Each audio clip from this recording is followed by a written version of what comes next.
2. And welcome everyone to day 2 of Singularity University's Exponential Medicine. I'm your host, Kevin Edwards. Alongside us today, we have Dr. David Albert, the founder of AliveCor. Doc, thanks for being with us today. Well, my pleasure. Thank you. So what brings AliveCor and yourself to Exponential Medicine? Well, I'm as our host, Dan Kraft, said, I'm a repeat offender. And as a matter of fact, I was a presenter for him when it was Future Med back at NASA Ames Field in 2012. He was an early user, was part of our second clinical study. Dan was himself. And we developed a good friendship. So he's been a friend for a long time, and he's followed AliveCor as we've really pioneered the consumer access to real personal cardiac health data. Well, it seems like AliveCor has been offending a lot of other companies by getting approved so fast, as well as going, like you mentioned earlier, we were just talking before the show, going direct to consumers first. Could you explain to our audience who are learning about this for the first time what AliveCor is and how that process went in order to get it to the consumer? Well, this is an interesting story. I left academic medicine about 30 years ago. I was an inventor as well as a physician, but I had an idea. Nobody wanted to license it. I'd licensed a few ideas, and I told my wife and we had 2 little kids at the time, I'm going to quit my job and start a company. And she looked at me and went, "What?" Yeah, exactly. So 30 years later, it's worked out. We have our latest addition to our family is a 2-month-old granddaughter, Emma, who's just amazing. What happened is I had an idea in 1995, but the technology didn't exist. That the shortest distance between 2 points is a straight line. So from a patient to a cardiologist, if we could deliver the diagnostic information, we could shorten the time, potentially save a life. And so that was an idea, it just couldn't be implemented. And then in 2007, Steve Jobs introduced the iPhone. Of course, you couldn't program it then. A couple of years later, there's the App Store. And together with a couple of partners of mine who live in Australia, I said, my idea from 1995, we can implement it. We can turn this smartphone into a personal EKG device. And over the course of about a year, we developed it. And I made a YouTube video. My 9-year-old at the time, who's now 20, taught me how to do a YouTube video and upload it. And in 2 days, I had 300,000 views. I had no idea. I always thought something going viral was bad because I'm a doctor. We need to vaccinate against it. So I had a viral video on YouTube, and that led to venture capitalists and organizations like Mayo Clinic coming to me, Dr. Eric Topol, and that started AliveCor.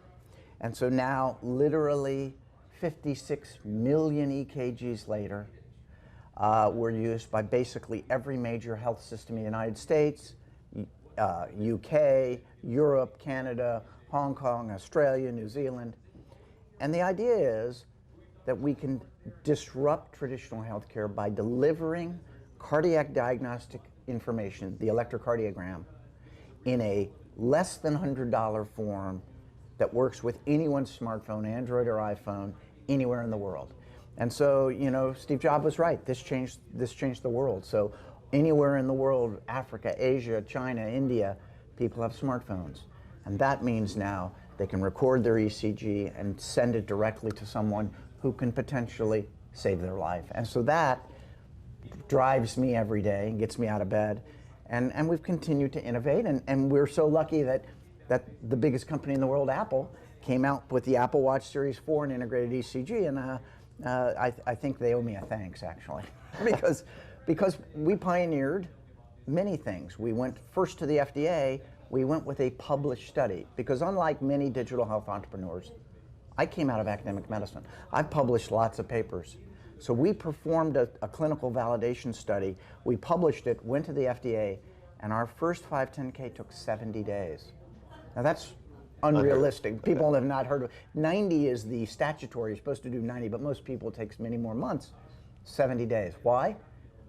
I went there anticipating the questions, and I think the FDA also decided that I was a low enough risk, and they knew me well enough. I know many of the people in that group that they performed an experiment with us, that enabling a consumer to buy a device, record their ECG, and send it to their physician was something that could be beneficial and not harmful. Again, safety and efficacy is their mission, and I think we've proven both. It's both safe and highly efficacious.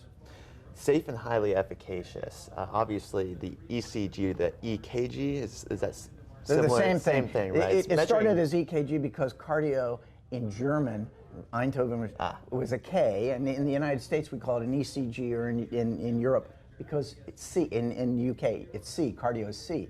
So it's just the difference between German and English. And I just wanted to make that a point because the ECG measures your heart rate activity, correct? Is that? Yeah, it measures your heart electrical activity. Your heart electrical activity. Okay, so what Doc has done here, people, is made that accessible from his idea in 1995, made that accessible for an everyday person. Why I find that so fascinating, and I want to allude to the point you made earlier about the viral video. It seems like the viral video wasn't just attracting doctors, but attracting capital. And from our experience, there's been a lot more capital shifting towards impact investing. As Peter Diamandis, even the founder of Singularity University, has said, the world's greatest problems are the world's greatest business opportunities. Well, full disclosure, Bold Capital Partners, Peter's venture fund, is an investor in AliveCor. My chairman of the board is Vinod Khosla, and Khosla Ventures is an investor. Like I said, Qualcomm is an investor, Mayo Clinic is an investor. You know, those are all, to me, validation, whether it's Peter and his Bold Capital Partners, who are looking for innovative exponential technologies, or it's Mayo Clinic, who absolutely views it not only as an investment, but as a partnership, where they've worked with us to validate technologies, to develop new ones. You know, we see those as, at Qualcomm, one of the world's leading technology companies, steeped in intellectual property and technology, who said, you've got a good idea, you've got good intellectual property. And so all of those built the investor base, but also the validation that this was a real idea, and that now we've delivered real value to people. So maybe draw the distinction for me right now. What does your average typical ECG machine look like, and what does your machine or your we actually on the stage earlier we had the latest state-of-the-art ECG machine from GE Healthcare, and it's magnificent. $15,000. It's on a cart. Looks like a laptop, a little bigger than a laptop. Opens up. Has wires that we attach all over the body to do the so-called 12-lead ECG, what you'd get in a hospital or doctor's office. Our device, to contrast it, let me see, I think I may have one on me. Ah, yes. Great. This is our latest device, and this device gives you half the 12-lead ECG. Okay. So you can actually get, that's half the 12-lead ECG right there. And so with a device that you simply put your hands and lay it down on your left leg, I can get half the information for $150, except I can do it anywhere, anytime. And so while it's not as comprehensive, if you're familiar with Clayton Christensen's Disruptive Innovation, The Innovator's Dilemma was his famous business book. He always talked about how disruptive innovations come from underneath. They're not quite as capable, but they're far less expensive. They're exponentially less expensive. And by being $150 and 80% as good as that 12-lead ECG, we're able to deliver it all over the world and deliver tremendous value where it didn't exist before. We don't compete with that machine. We go to places where it will never exist. And that to me is exciting, because that's the promise of not just doing something better, but delivering it everywhere. Exponential medicine. There you have it. That's exactly right. So in 1995, you had this idea. It's 2019.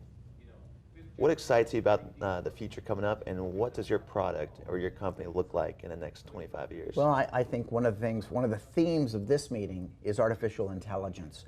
And we are heavily engaged, our company's in Mountain View, California, the home of Google, with efforts to add intelligence and to do what we said in our talk, Dr. Kappa from the Mayo Clinic, see the invisible.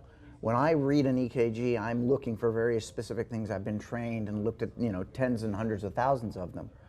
But a deep neural network can see things that I don't see, can pull together and learn from literally millions of ECGs. We have 56 million EKGs in our cloud.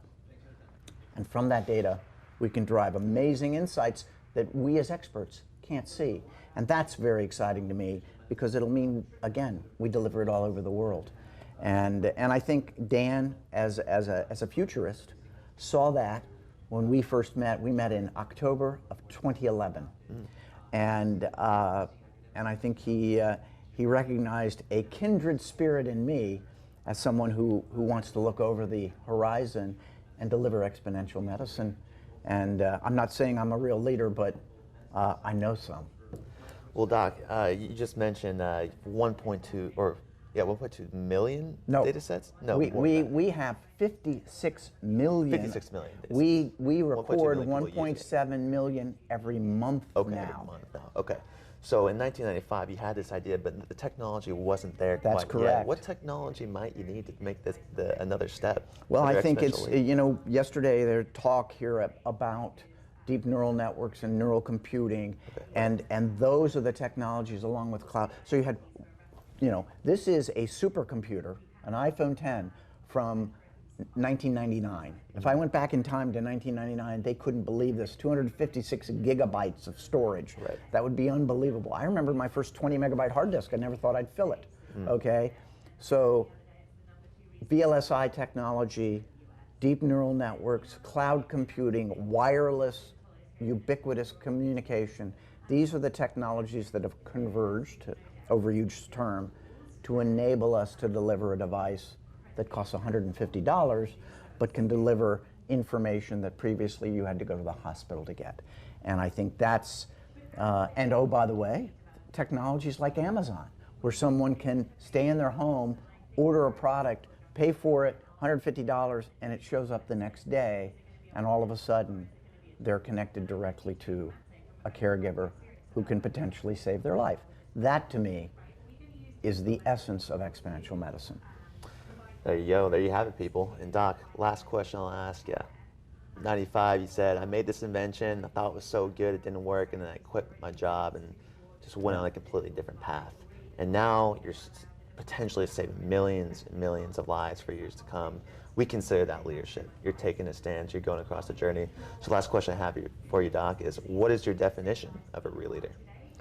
Well, it's somebody who'll get out in front, who'll take the risk, but won't forget that there are other people behind them that they need to bring along. And they will inspire them. They will motivate them. That's a real leader. All right, folks. We'll go out there, inspire them, motivate them. For Dr. Dave Albert, I'm Kevin Edwards asking you all to keep it real. Thanks, Doc. Thank you, Kevin. Pleasure.